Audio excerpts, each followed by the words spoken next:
الصمد بن عبد المجيد فليأتي إلى المنصة ويقدم خطبته الرنانة حول الموضوع المحدد، وبعده يستمع عمر فاروق بن معين الحق. السلام عليكم ورحمة الله وبركاته. الحمد لله رب العالمين، والصلاة والسلام على سيد المرسلين محمد وآله وصحبه أجمعين. أما بعد، فأعوذ بالله من الشيطان الرجيم. بسم الله الرحمن الرحيم. لقد كان لكم في رسول الله أسوة حسنة لمن كان يرجو الله واليوم الآخر وذكر الله كثيرا. صاحب الفضيلة والسماحة رئيس الحفلة المبجل، والإخوة الفزلاء والعلماء النبلاء والعامة من الإخوان المسلمين، إني أريد أن أخطب أمامكم خطبة عربية سهلة في هذه الحفلة المسابقة الجائزة المباركة المطهرة الميمونة حول موضوع المحدد: لقد كان لكم في رسول الله أسوة حسنة. إخوتي وأحبتي في الله، كما أنتم تعرفون أن الله سبحانه وتعالى بعث رسوله محمدا عليه الصلاة والسلام إلى هذه الدنيا شاهدا ومبشرا وداعيا إلى الله بإذنه وسراجا منيرا. بعثه في الأميين حين فترة من الرسل. ما هو الدليل؟ قال الله عز وجل في سورة الجمعة: يتلو عليهم آياته ويزكيهم ويعلمهم الكتاب والحكمة وإن كانوا من قبل لفي ضلال مبين. ولقد علم الله سبحانه وتعالى أن الرسول المبعوث من قبله لا بد أن يكون موصوفا بصفات الكمال، منزها عن صفات النفس، مبرعا من كل عيب، معصوما من كل ذنب، حتى يقبل الناس عليه ويتعلموا منه. فجعله الله قدوة طيبة وأسوة حسنة. ما هو الدليل؟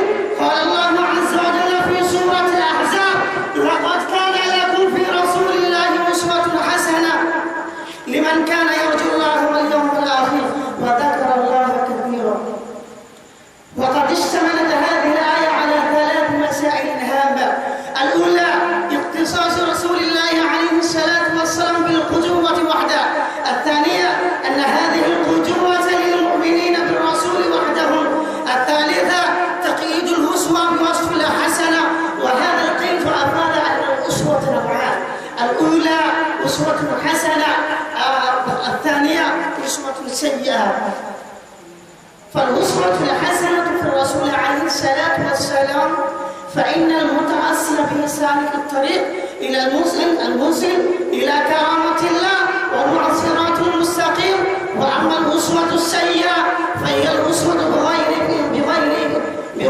إذا خالفه كما قال المشركون لما دعاهم الرسول عليه الصلاة والسلام إلى توحيد الله سبحانه وتعالى ورسالة محمد.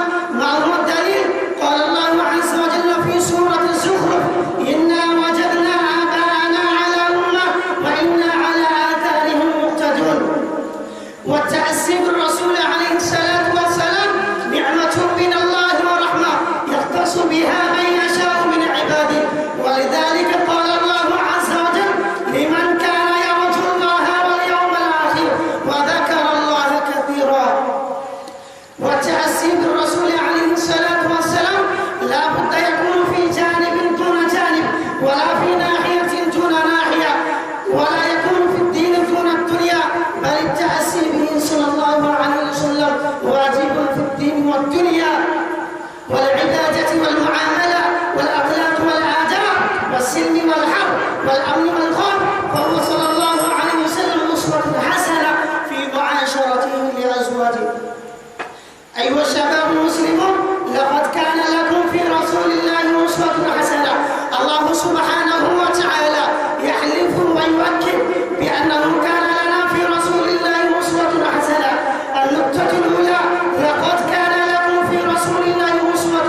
أنزل هذه الكتب لتكون هداية للناس، وأرسل الرسول ليكون خير مطبقين لوصايا هذا.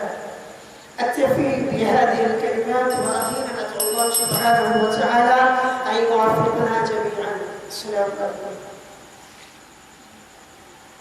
بعد ذلك أدعو لتقديم الخطبة مساهم آخر